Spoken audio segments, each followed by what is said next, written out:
উদ্ভিদের রেণুধর কলা থেকে ড্যাশ সৃষ্টি হয়? রেণুধর কলা থেকে অবশ্যই রেণু সৃষ্টি হবে, ঠিক আছে, একদমই সোজা কোশ্চেন। চলো, রেণুর বিকাশ যার মধ্যে ঘটে সেটা কি? রেণুস্থলী, ঠিক আছে।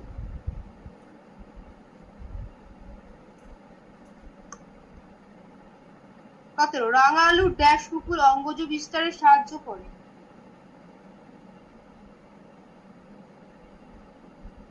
তাই মূলাচু।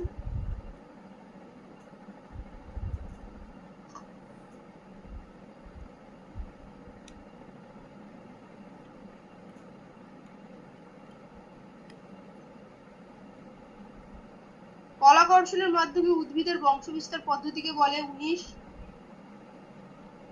Micro propagation.